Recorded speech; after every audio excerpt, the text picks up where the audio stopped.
Shoulders are one of the most important muscle groups for both physique and strength. I've always loved training shoulders. I'm 63 now, and I've been training shoulders for over half a century. This is the way I do it today. Now understand, after 50 plus years, I have picked up a few nicks, dings, and dents. I have had to make some accommodations. Nevertheless, barbell press is still the core of my shoulder training. I love barbell press, always have. About the first thing I ever did with a weight was barbell press. It's such a simple, natural lift. See a barbell? Pick it up. Put it overhead. These days, I work out of a rack, but I still do them standing so I connect the force to the ground. I grip the bar about hand's width wider than my shoulders on either side. I never use a stagger stance. My feet are always side by side. I'm mindful of avoiding excessive lean so it doesn't become a standing incline or bench press. I do two variations of barbell press.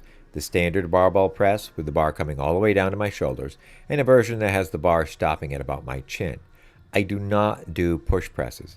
In other words, I don't use my legs to start the barbell up. The chin-high barbell presses pretty much started out as a way to deal with my shoulders when they were being particularly finicky. Some people might need to do them because of a lack of flexibility, and that's pretty much the same thing.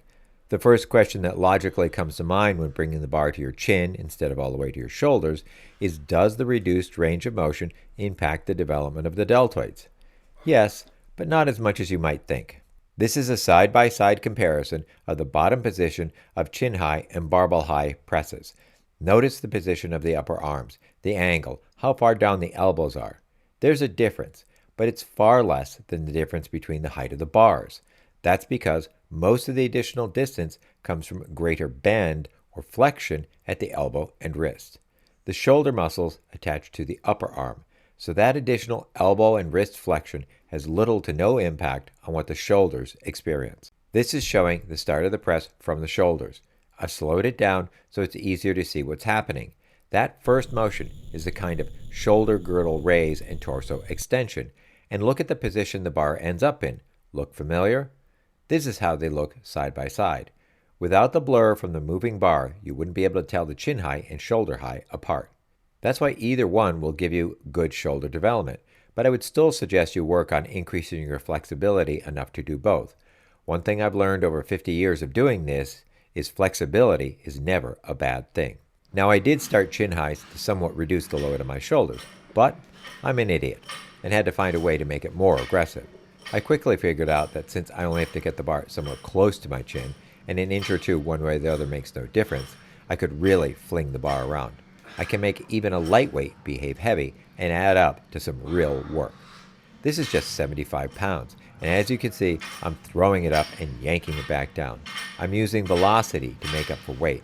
I'm making it ballistic. I'm going to do 60 reps with this thing, and it's going to tear my shoulders up. Pressing from the shoulders is necessarily more deliberate. The bar has to not only be placed, but positioned on the shoulders. I can't let it slam down. Plus, as shown earlier, it's kind of a two-part motion. The lift starts with the shoulder girdle and torso extension, then transitions into more of a pure press. I look at the chin highs as a kind of bodybuilding plyometric. I get a hell of a pump. That sudden, all-muscle stopping of the bar and throwing it back up is a power move. It helps the shoulder high press because it's right in the transition from the torso extension to pure press. Pressing from the shoulders is more of a strict strength move. It is focused on the motion and control. I get a pump from chin highs and a deeper sense of fatigue working from my shoulders. By now, I'm sure you've noticed I'm not locking out. I'm not even fully extending at the top of the lift. Some of that comes from having hypoextensive elbows, some is related to nicks and dings, a lot is by design. These days, my lifting has a greater physique focus. It's largely driven by feel, not form. I care about the weight, but I'm not competing, so I don't have to be strict. My goal is to get as much work into the muscles as I can. Stopping the lift the moment I'm through the sticking point helps me do that. It keeps a more constant load on the muscles. I do, however, fully extend and hold the last rep to make sure I don't lose any top strength. One thing I definitely want to say is be careful when combining weight and velocity like this. It's not for everyone. It's not something you have to do. Make sure you're always in control, and if you're not comfortable, then don't. After barbell presses, I do some seated dumbbell presses. I have an unusual way of bringing them to my shoulders. Kicking them up bothers my right shoulder, so I use both hands for that dumbbell. Then I have the second dumbbell on a box so I can slide it onto my knee and kick that one up the regular way. Shoulders do fatigue rather quickly. However, I find the position of the dumbbells, with my arms more out to the side, is different enough that I can always get in some good sets. It also helps that I use a back support. That way I'm focused on moving the weight with my shoulders and not stabilizing my whole body.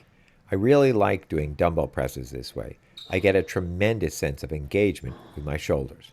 Finally, my much loved and hated combo of reverse dumbbell flies supersetted with front plate raises. For anyone who says old dogs can't learn new tricks, think again. This old dog picked up this new trick watching some kid's TikTok video. Yeah, I know, TikTok. But I gave them a shot and have loved them ever since. I can drive myself into the dirt with these things and get a screaming pump.